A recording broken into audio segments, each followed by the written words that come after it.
Ndeko David Ebondo Kitoko mbote na yo. Mbote mama. Ozali bongo directeur ya nursing moko ya bai comité oyo gouverneur ya ville ya Kinshasa achaki na kati ya moto ya hôpital général de référence de Kinshasa ex Mama Yemo. Kasi toza koyoka mbilinga eza kosala makuna koto yo comité ya province koto yo comité ya ministère okoko exception likambo ngo eza na ndenge nini?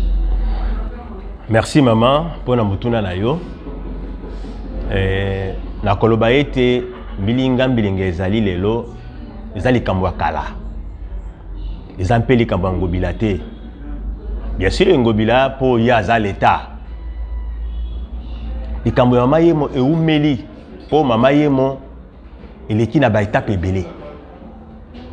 Ezalaki hôpital Pamba na ministère national elongwe hôpital Pamba ekomi société entreprise ekomi géré na ministère ya portefeuille elongwe ezongi na ministère national elongwe ezongi na portefeuille ti na mokolo ba kozwa décret na président Joseph Kabila a zongisi hôpital na maboko ya province. Donc les décrets oyo epesi hôpital comme la province nde epesa nzela na ngobila a nommé comité oyo biso tozana kati. Ngobila pe mutu ya liboso te. Ngobila kuti kimbuta. Mutu anomaki liboso na province eza kimbuta. Tangu kimbuta akei mpe comité na ye Ngobila ye amoni ke asengeli a redynamiser nde a changer comité a nommé comité oyo eza sikoyo. Comité wane bana musala na mois d'octobre. Et sali kaka sans ami balé. Ntangu comité koti eleki sans amoko ministre de la santé sortant eteni akomeli gouverneur que ye akoki konomé ba gestionnaire l'hôpital T. Et sengeli ye ministre national a nommé pour hôpital eza national. Gouverneur azongi selié que hôpital ezali nationalité, hôpital eza provincial sur base ya décret ya président de la République. Arrêté et koki kozala likolo ya décrété pour ministre Teni à s'appuyer na arrêté ya ministre sortant Kabange oyo azwaki ba hôpitaux mususu a reclasser bango au niveau national. Alors que Kabange pe atiaki makanisi na décrété, il avait violé les décrets parce que jamais dans un pays qui se respecte un arrêté puisse prendre la suprématie sur un décret. Ayebisi Yebongo, pe ayebisi que nous sommes dans une décentralisation. La loi fondamentale prévoit que les services de l'État en province sont gérés par les gouverneurs. Na Poissa, le 4 décembre, le ministre a nommé équipe.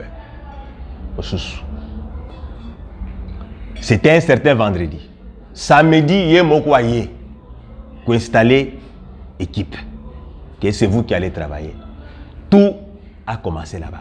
Donc, mon boulot nyonso et bandiwana. Pour nani et comme sikoyo comité mibale. Na comité Yangobila, gouverneur de la province de Kinshasa, na comité ya son excellence monsieur Teni, ministre de la santé nationale et des comités dans une institution. Mon boulot est bandiwana. Ntango mon boulot est salami bongo. Bakonzi bakutani bakomi pa ya premier ministre. Premier ministre a commis mukanda. Ayebisi ministre de la santé que retirer arrêté na yo. Et puis nazo bengi sabino boya yo na gouverneur. Ba retirer arrêté na ye. Bakeyi. Basala ki commission ad hoc na primature pour analyser les textes entre gouverneur na ministre de la santé nani azara bakoki ya kotia bakonzi na Mama Yemo. Na issue ya commission ba trouvé que gouverneur selon les décrets et la constitution yende azara makoki wana. ya kotia bato pour na ko gérer hôpital. Mais dans l'entretemps, bato yo le ministre était na tiaki bazali kaka. Ministre ya santé provinciale par le biais de santé du cabinet baye parce que bango bakende ki pe koluka bato baye babuki porte biso tobimi tokei na ndako na un samedi baye de 17h jusqu'à 21h bazo casser ba bureau biso dozate. Le lendemain lundi toye ba bureau cassé, mais dimanche ntango ministre de la santé a comprendre bongo que babuki ba bureau atindi pe directeur du cabinet ministre de la santé provincial atindi pe directeur du cabinet na ye dimanche na ba OPJ baye pe babuki bureau ango bakei. Le lendemain baye bango baye ba s'installer na ba couloir biso toko sala ministre alobi hôpital national biso toko sala. Mais lettre ya ministre oya senga ki na ministre jusqu'à premier ministre oya senga na ministre de la santé a retiré yango te. Alors c'est ce qui fait que jusqu'à aujourd'hui cette situation perdure.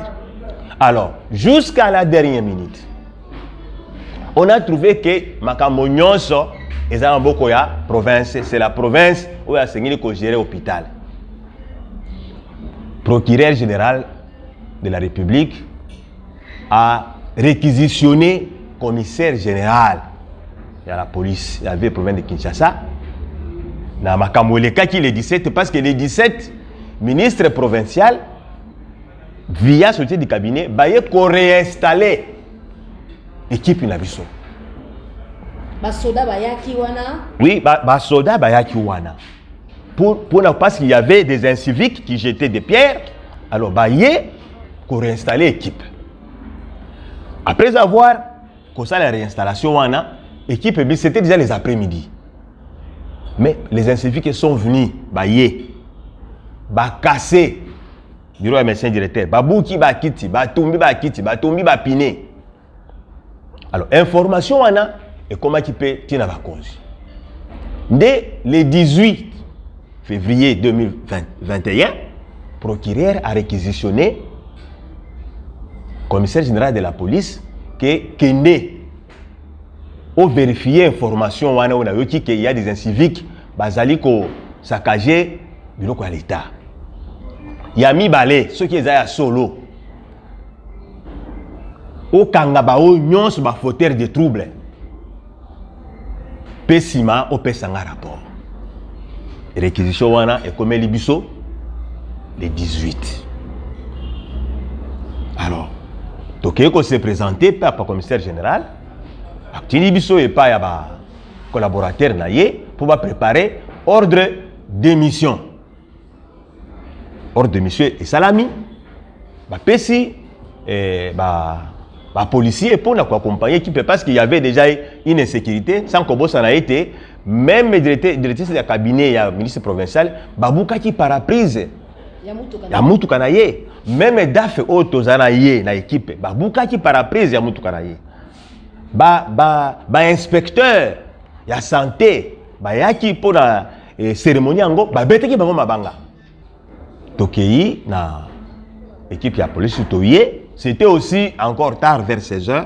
Nous sommes arrivés tokomi wana tokuti ke kimia policier moko bazalaki libanda major tozalaki naye a présenter nani bes naye ou bien bulletin d'information bango pas ya policier azalaki wana na porte azako kengela que voilà na équipe parce que bangonde baza installé toye po banda musala. Au même moment on n'a pas compris, bah siffler, bah dit qu'on est là partout et les gens bah dit qu'on voit que les choses mabanga.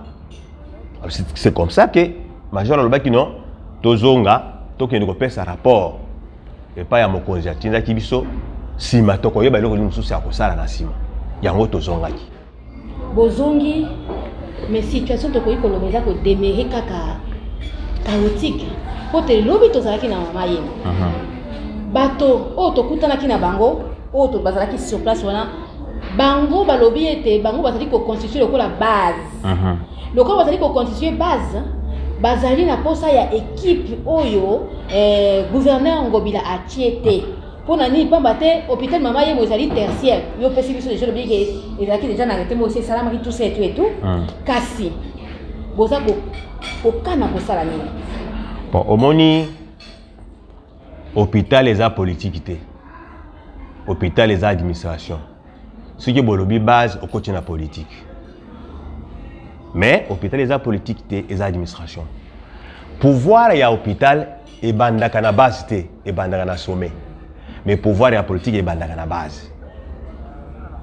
Baponaka ba député, baponaka président, baponaka mais baponaka ministre té, baponaka DGT. Balobi ete Ngobila Mbaka azali ko remplir penza te wana question na pe ya ko yemo ba ko répondre na ko kibe ko yebisa biso pe dikamna ko remplir ba fonction ya fonctionnaire te. Ça veut dire que ça déjà na critère ya fonctionnaire té aza déjà na âge ya retraite azali fils maison té babilo ko belé ba accuser ye nango. Tokoki ko ka. Bon, en fait na likambo etali fils maison na ko bandela wana. Pomba la mususu makambo penza ya solo ezoye banate. Likambo o esiko yo nazolo ba eza même question ya comité ya Ngobila te. Parce que à ta comité où il y a ministre national et batiki yangwe sali ministère ko gérer hôpital wanati. Ah. Depuis Kala l'État a responsable de la situation ya babaye. Pona nini? Chaque fois que mutu ya makanisi malamu alingi abongi hôpital, il y a toujours un groupe de gens qui la likambo wana ba soulever batu mususu baza comprendre likambo te comme politique il ngamba kelele te pour des raisons de paix sociale non en tout cas tu dis kimia tocha ye pembeni il faut tout comme mususu tocha des problèmes à l'hôpital et ça c'est depuis Mobutu parce que batiaka politique na bamayemo na ngali mezaka politique te Kinoise dans la politique. Mais maman yemo, batia politique na place d'administration. C'est pourquoi on a base de la maman yemo. Base de la maman yemo, ce sont des agents. Agent pour la chef ou na été. Chef ba nommé na muto ya pesi confiance sur des critères où il a étudié qui a correspondre à quoi la musa na ko pesa ye. Batala ba critères de compétence. Est-ce que muto yo musa na pesa akoka ko sala? Nde a nommé mutuana, a pesi musala. Ce qui a montré que akokate alongoli mais base et ko senga te que non nombe ngai oyo longola et ça la makate na yibite ce qui administration mboka musu ça la maka mais et ça la makate maman chef ba pona kaiti ezala moto anomaka chef eza l'état congolais représenté par le gouverneur aponi yé sur les bas des critères o yé a défini ça qui que azali capable ya kosala na ko yebiso eloko moko. Docteur Antoine Modia, azalaki médecin à l'hôpital, engagé à l'hôpital. Ngana yé, nous étions engagés même année. Je suis engagé à maman. J'ai déjà plus de vingtaine d'années à maman.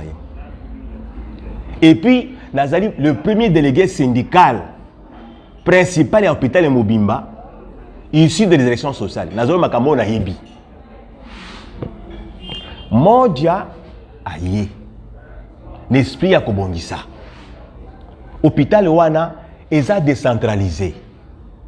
Chaque département est un petit hôpital dans un hôpital. Moi je bino ba gérer kaboité et sengeli to bongisa hôpital. Pour que batu ba koya l'hôpital ba zo soin ya malamu. OK no mama yemo okuta kisite. Okuta serengité. Ce que vous yeba ko komelo ordonnance sont ba seringue na kisina alcool. Pourquoi? Parce que décentralisation et ça que bon ba petit hôpital na kati wana moto a se retrouver. Problème eza wana ezande ba margui na ba gestion oyo batu basi ba message nango balingi mutu ya kocha ordre te. Une fois au PC idée à ordre, oza mutu ya kokufa. Okobika te. Et comme politique elinga kama kelele te, ba soulever batu, politique elongoli yo. Ndeli kam tozala ngo siko.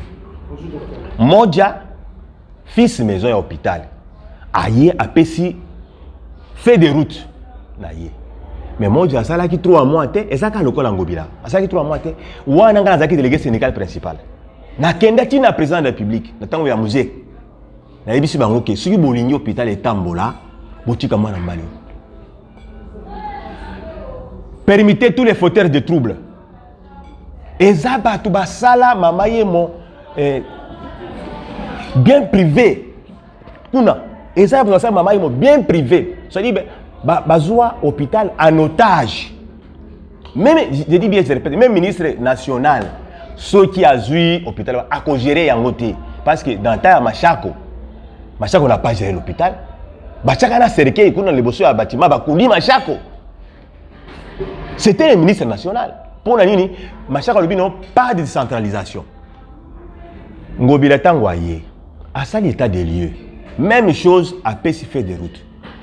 Dans l'hôpital, nous avons un département Oyo, au coût agent Oyo dans 5 000. Département ya Mususu, Oyo agent dans 10 000. Et ça la makate. Et c'est tout ça la guichet unique. Pour Baja Nyonso ba toucher ndenge moko.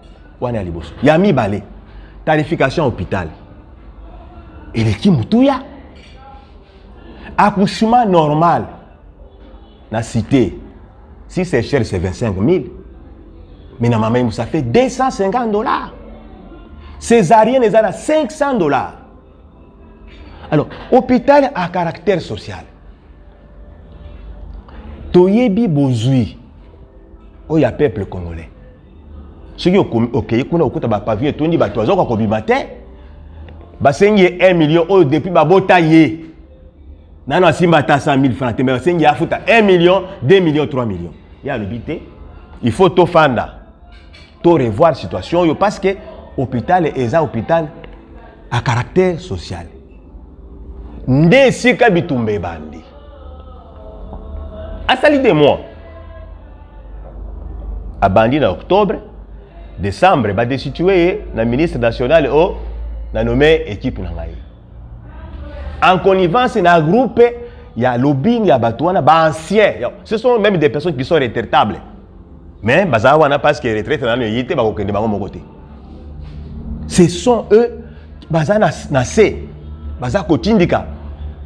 Mais na makambo ya koloba ete ye azali motu ya sika maman. Bongo motu ya kala mama ye mwana. Motu nyoso abanda sika. Qui est né à la fonction publique? Motu abota ma fonction publique azate. Nous avons tous eu engagement comme des nouvelles unités à la fonction publique. Biso nyonso. Motu abota ma fonctionnaire azate. Motu abota ma ya mama ye mwana azate. Allez-y. Fils maison paix. À côté de ça, il y a l'autre côté. Celui qui n'est pas fils maison, il est pas bon ici. Mais fils maison, est-ce qu'il n'est pas congolais? Maman Yemo, c'est un pays autre que le Congo, la RDC. On ne peut pas prendre un médecin de Bamba et l'envoyer à aucune université ou en Ngaliema. C'est un médecin et un médecin spécialiste. Donc ça, c'est... Et ça, question, bon, ce qui va au fond dans mon tour, comme on dit, qui ne veut pas son chien, qui de la rage. Docteur Colin Ngobila Mbaka, Ozali Bongo médecin, directeur, Oyo, comité Oyo, gouverneur de province, et Baki na kocha la place. Toyo qui d'explication autre, table et bon. Parce que quand vous avez na mokolo ya lelo Oyo, comité na bino ezali wapi. Pour pas mekaki ko kende ko installer bino mokolo Oyo, tu koleka wa, toyo ki makamuni nyo e salami. Mais jusqu'à présent, makambo ezako konti ko salama na kati ya mama yemo.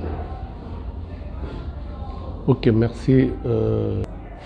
Ngai nazalaki médecin ya OMS. Je suis arrivé ici, le gouvernement m'a appelé. Est-ce que c'est possible que vous prenez l'hôpital en charge? On a dit non. Je refusais. Après, je suis parti. Après, je suis revenu encore. Il m'a dit, tu vas prendre l'hôpital en charge. Je dis, bon, ça va, je vais prendre. Je prie. Et j'ai été nommé médecin directeur de l'hôpital Mamayem. Je commençais à travailler et au cours de ce que je faisais, je constatais qu'il y avait beaucoup de mégestion au sein de l'hôpital. Les enfants sont vendus. Il y a ce qu'on appelle pharmapoche. C'est-à-dire, les gens, tout le monde venait avec ses médicaments en poche. J'ai institué d'abord, le travail commence à 7h30 et se termine à 15h. De 15h, on prend la relève pour jusqu'au matin. Ça commençait à voir. Et comme si on s'appelle Sabatouté. Je m'ai dit déjà qu'au sonné, j'ai commencé à agir. Il y a une femme qui était chef de biologie clinique. Je constate qu'il avait pratiquement volé 42 millions. J'ai institué pour qu'on vienne trouver si c'est vrai ce qu'il avait volé. L'audit a confirmé qu'il a volé l'argent. Je lui ai donné la révocation. Je lui ai donné une révocation pour qu'il se justifie de 42 millions qu'il avait détournés. C'est le bout du problème. Et c'est cette femme qui aujourd'hui est comme le staff au sein de cet hôpital, parce que quand je l'ai mis à la porte, j'ai mis un nouveau comité à la biologie clinique et lui, on l'a mis à la porte. Quand ils sont partis, on l'a restitué encore comme chef de staff à la clinique Galiem et à la clinique Mamayem. Je dis non, mais qu'est-ce que c'est? Ils ont commencé maintenant à fomenter des histoires. Ils ont commencé à fomenter des histoires. Je voyais, mais je ne disais rien. Mais, je vous dis, un jour, je suis allé faire le tour des salles. Les malades m'ont entouré. Il y a des malades qui ont 8 mois à l'hôpital. 8 mois. L'enfant est déjà né, il commence même déjà à ramper. 8 mois. Ils ont dit, papa, tout ça, les 8 mois. C'est là que Bisoto Bima. J'ai dit au DAF, mais pourquoi jusqu'aujourd'hui? Puisque l'hôpital va finalement regorger que des anciens. Je dis, Oyo boya na biro nangai, Oyo zanango futa obimi. Futi obimi. Ah. Yangola nde boti penza bitumba. Et pas naïo. Oui, et boti bitumba. Puisque j'ai dit, Oyo azana mbongote, Oyo ndambo zanango, ofuti obimi. C'est ça qui m'a créé des problèmes, qui aujourd'hui les médecins sont contre. Mais je ne comprends rien. Mais quel est cet hôpital qu'on ne peut pas accepter un changement? Comment? Il y a ils avaient un problème avec le chef de département de médecine légale. Les gens de médecine légale sont venus. J'ai dit non, venez, il faut calmer la situation. Et j'ai fait que, parce que le chef de département de médecine légale avait démissionné, que je ne suis plus le chef de département. Je dis non. Je dis au docteur Kapia, remets-le. Qu'il le remette. Donc il y a eu des petites histoires parce que je veux le changement. Écoutez, je leur ai dit, je n'ai pas beaucoup de temps à Mamayem. Je veux faire 3 ans seulement. Mais dans 3 ans, je vais changer cet hôpital. Ah, les gens sont mécontents. Ils veulent quelqu'un qui vole l'argent, vous venez à la morgue, c'est ça. Il n'y a que ça. Il n'y a pas un problème. Même ceux qui disent là-bas, je ne sais pas s'ils trouvent ça où. J'ai 62 ans. J'ai 62 ans. 62 ans. Et je me dis, je vais travailler pendant 3 ans, 65 ans et puis je termine. 62 ans, vous croyez que moi, je ne peux pas travailler? Il y a des gens qui ont 80 ans à l'hôpital. Ils travaillent. 80 ans. Mais comment? J'ai 62 ans. Kasi souci ezake na kati ya bitumba oyo kaka ndenge ndeko utaki koloba awa na kati ya bitumba oyo bato baza komona pasi eza ba malade kasi na ngonga oyo solution nini oyo bozali kokana kozwa mpona situation wana ezala décanté. Pour la solution, merci de répondre à la question. Le problème oyoko, c'est un problème auquel. Et ça problème auquel c'est un problème d'unité. Mais parce que na mama yemo, il y a des gens qui ne veulent pas le changement. Parce que lobby, nous étions en réunion, moi, le secrétaire général, le CD et le chef de première direction. Je dis au chef de première direction, vous étiez venu et puis vous avez dit qu'il y avait carence. Tu vas trouver la carence où? Et le commissaire général, je dis, depuis que le problème est banda, yo, tu ne parles pas. Parce que tu sais, toi, ce problème, bandaka yo, osana nous médecins, osa directeur, oyebi yango très bien. Malheureusement, lui aussi, il est parmi les gens qui considèrent que cet hôpital est un hôpital national. Oui, et il n'y a que ça, il n'y a que l'hôpital provincial et l'hôpital national. C'est tout ce que... Mais l'hôpital provincial ou l'hôpital... Mais tout soigne les malades. Pourquoi est-ce que quand Machako était là, ils avaient abrogé pratiquement tout ce qu'il y avait comme petit conflit, tout ça. Et lui, il vient, quand Kimbuta était là, il y avait ces problèmes. Kimbuta avait répondu. Et puis, quand Kimbuta est parti, Gentini est venu.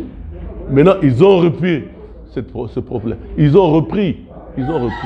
Maintenant, je dis, mais pourquoi chaque fois vous reprenez Akaka, parce que vous ne voulez pas le changement.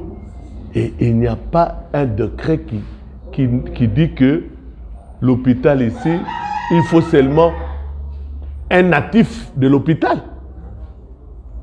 Qui est né dans cet hôpital? Qui est né? Qui peut se dire qu'il est natif de cet hôpital? Il est né où? Ce sont tous des fonctionnaires. Il n'y a personne qui est là, qui n'a pas été recruté. Ce sont tous des fonctionnaires. Hein? Et on peut, je vous dis, l'autorité peut voir que si je mets cet individu là-bas, il va remettre de l'ordre. Et il m'a nommé. C'est tout. Voilà.